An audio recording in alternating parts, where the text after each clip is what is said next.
নমস্কার বন্ধুরা, আমি রবি। আর আজকে আপনাদের সঙ্গে শেয়ার করব এক ছোট্ট কিন্তু মনে রাখার মতো টিপের গল্প। এইবার গন্তব্য তারাপীঠ। স্কিপ না করে পুরো ভিডিওটি দেখবেন। আমার চ্যানেলটি RS ব্লগ 480। আমার সাথে আরও 3টে ভাই যাচ্ছে। আমার ব্যাগ গোছানো কমপ্লিট, ওদেরও ব্যাগ গোছানো কমপ্লিট হয়ে যাওয়ার পর ওরা রওনা দেবে। তারপরে আমি এদিক দিয়ে রওনা দেবো, কারণ আমার বাড়ি থেকে স্টেশন বেশি দূরত্ব নয়।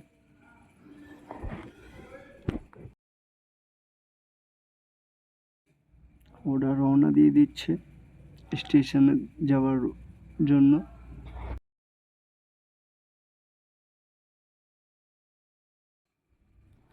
আরেকটা ভাইয়ের সাথে দেখা করবে, তাকে ওখান থেকে পিক আপ করবে। তারপর ওরা 3জনে মিলে আসবে, স্টেশনে দেখা করবে আমার সাথে। স্টেশনেই আমরা 4জন একত্রিত হয়ে তারপরে রওনা দেবো।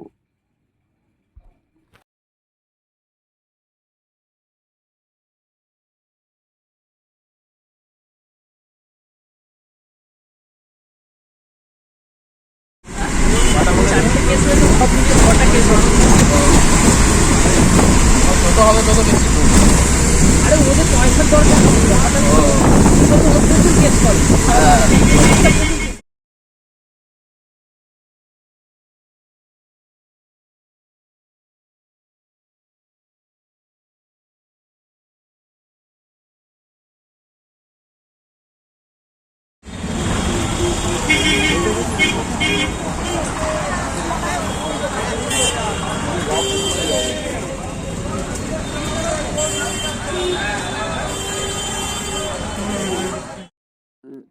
দেখা হয়ে গেল।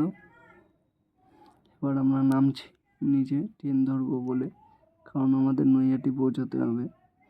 নৈহাটি থেকে কত কি খরচ পড়লো সবটাই তুলে ধরবো।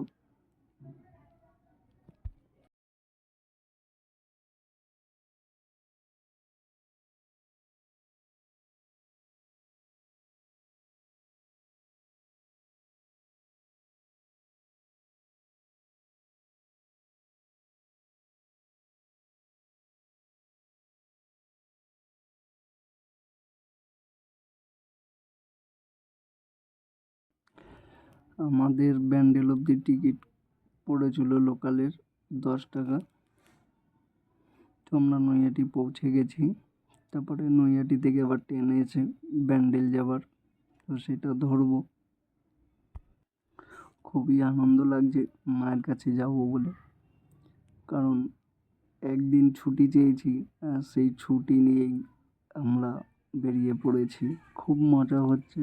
এই যে 4জন, এদেরকে নিয়েই একটা ছোট্ট ট্যুর। ভিডিওটি ভালো লাগলে লাইক, কমেন্ট, শেয়ার করবেন আর চ্যানেলটি সাবস্ক্রাইব করতে ভুলবেন না। ব্যান্ডেল যাবার ট্রেন ঢুকে গেছে, তো সেই ট্রেনেই আমরা রওনা দিয়ে দিলাম ব্যান্ডেল।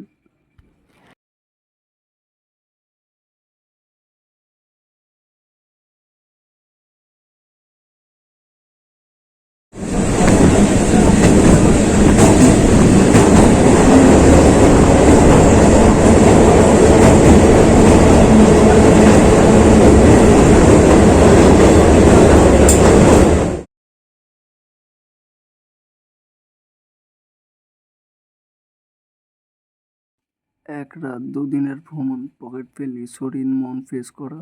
আর হ্যাঁ, লুচি কতটা খেলাম সেটা নিয়েও কিছু বলবো। চলো ঘুরে আসা যাক, কারণ আমরা ব্যান্ডেল পৌঁছে গেছি। কিছু কারণ বাড়ি থেকে কিছু খেয়ে বেরাইনি, তো সকালের ব্রেকফাস্টটা এখান থেকেই শুরু করে, কারণ আমাদের ট্রেন আছে 11:45-এ।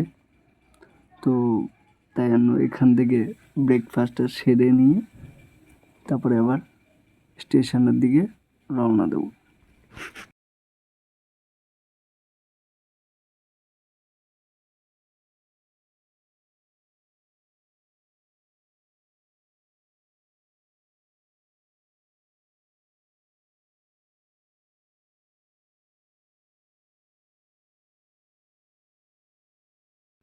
আমাদের ট্রেন ঢুকছে 13015 কবিগুরু এক্সপ্রেস।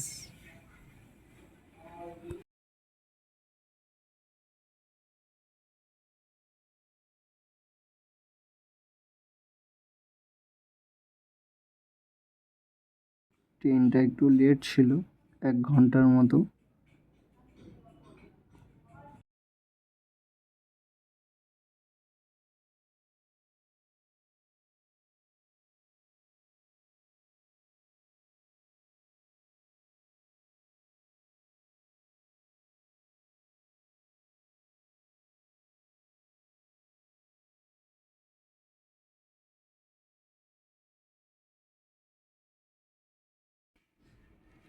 মেঘলা আকাশ শহরটাকে শান্ত করবে বলে।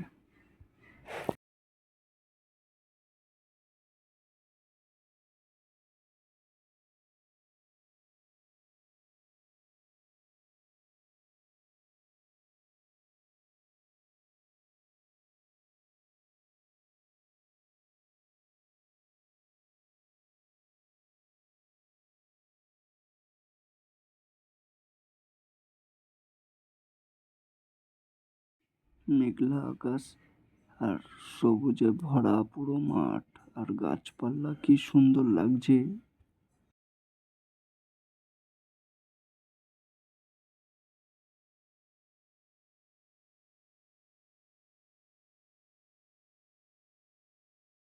পৌঁছে গেলাম আমরা রামপুরহাট স্টেশনে।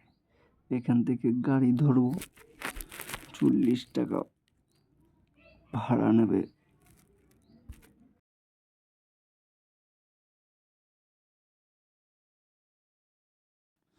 গাড়িতে আমরা উঠে পড়েছি,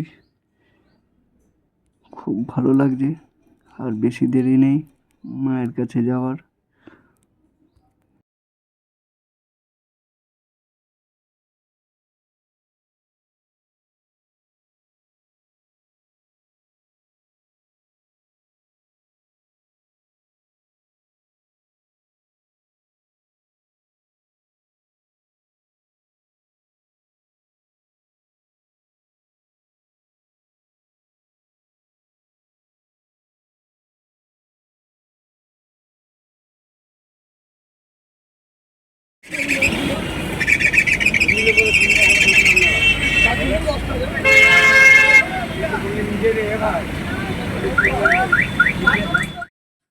এটা হচ্ছে আমাদের রুম, 4 জনের জন্য মোটামুটি ঠিকই ছিল। এসি ছিল, কারণ আমরা এসি হোটেলে বুক করেছিলাম। আর জানলার থেকে যাতে ভিউটা দেখা যায় সেইভাবেই পজিশনটা ছিল একদম। ওই যে চূড়াটা দেখতে পাচ্ছ, ওটা মায়ের মন্দিরে যাওয়ার গেট। আমরা একটু ফ্রেশ হই, তারপরে দুপুরের খাবারটা খেতে যাব। খাওয়া দাওয়া করে একটু মন্দিরের সাইড থেকে ঘুরে এসেছিলাম। আর তারপরে রাতে খাবার খেয়ে আমরা শুয়ে পড়েছিলাম, কারণ শরীরটা অনেক টাইট ছিল, তাই জন্য। একদম ভোর 4টের সময় উঠে চান ঠান করে ফ্রেশ হয়ে পুজো দেওয়ার জন্য বেরিয়ে পড়েছি। তো এই ডালা কিনবো, ডালা কিনে তারপরে পুজো দেবো। মায়ের মন্দিরে যাওয়ার গেট।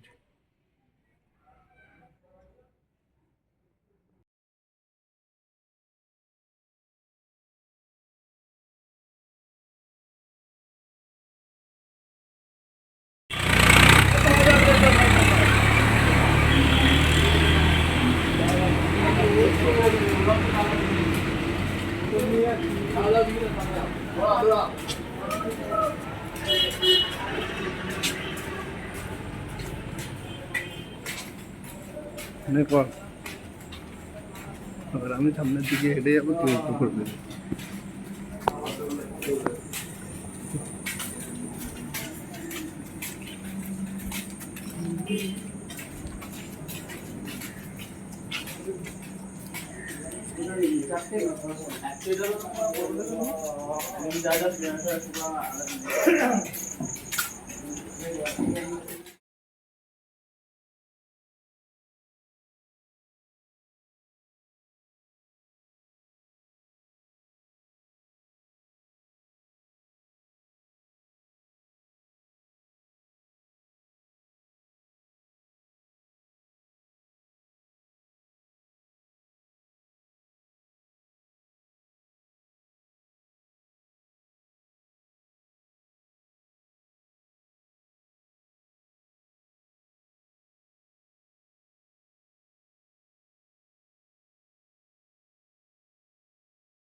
বাপরে বাপ, ডট 5টা বাজে, আমরা তখন লাইনে দাঁড়িয়ে আছি, প্রচণ্ড ভিড়, গেট এখনো মন্দিরের খোলেনি, প্রচুর লাইন। ভাবছি কি হবে, 12টা 1টা বেজে যাবে হয়তো, কিন্তু না, সব মায়েরই ইচ্ছা, মা যদি সহায় থাকে সব কিছুই সম্ভব।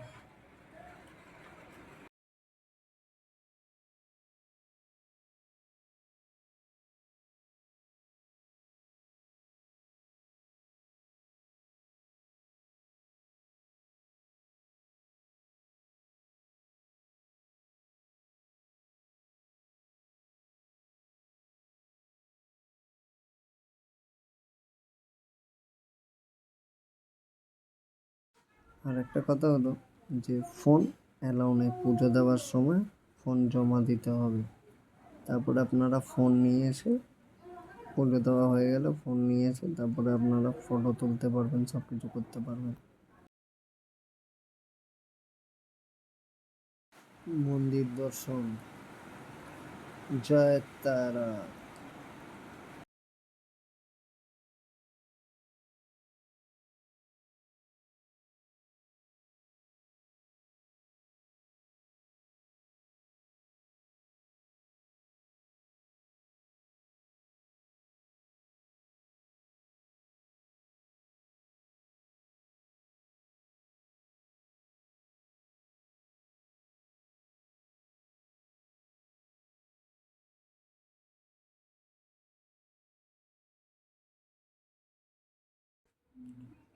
মার্কেটটা একটু ঘুরছি, মার্কেটটা ঘুরে আমরা শ্মশানের দিকে এগোচ্ছি, শ্মশানটা একটু ঘুরে নেব, তারপরে আমাদের দুপুরের দিকে ট্রেন আছে, তো সেই ট্রেন ধরে আমরা আবার বাড়ি ফিরবো।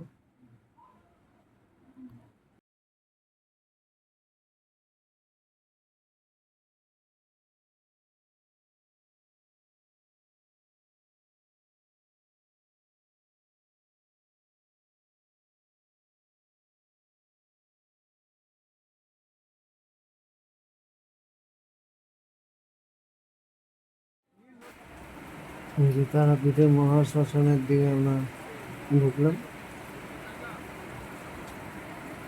হেঁটে যাচ্ছি, কারণ আমাদের কাছে বেশি সময় নেই, যতটা ক্যামেরা বন্দি করতে পেরেছি ততদিন তুলে ধরবো, কারণ আমাদের ট্রেন রয়েছে দুপুরে। তো এই শ্মশান ঘুরে গিয়ে তারপরে আমরা খাবার খেয়ে একটু হোটেলে একটু রেস্ট করে তারপরে আমরা বাড়ির উদ্দেশ্যে রওনা দেব।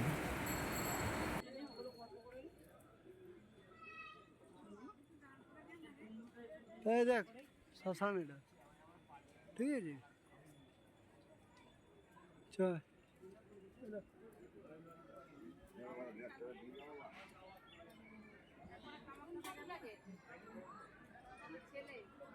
কোন দিক দিয়ে বেরাবি? এদিক দিয়ে চোখ।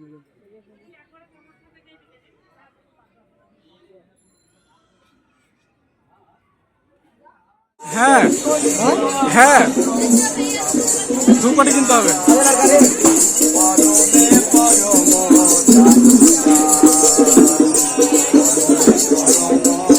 Yeah. এক্ষুনি বেরিয়ে নিয়ে করে আসলাম এক্ষুনি।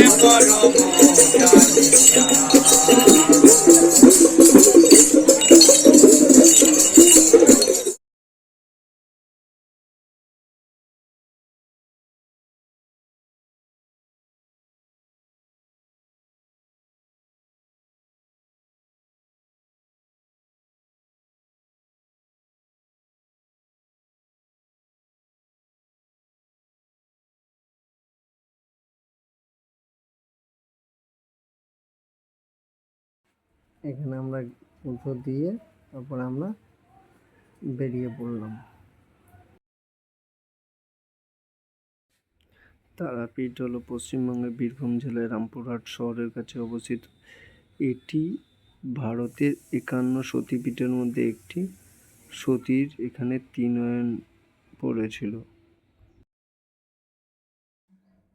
আর যে নদীটা ছিল দেখাচ্ছিল প্রথমের দিকে, তো সেই নদীটা হচ্ছে দ্বারকা নদী, যেটা শ্মশানের পাশ দিয়ে বয়ে চলেছে।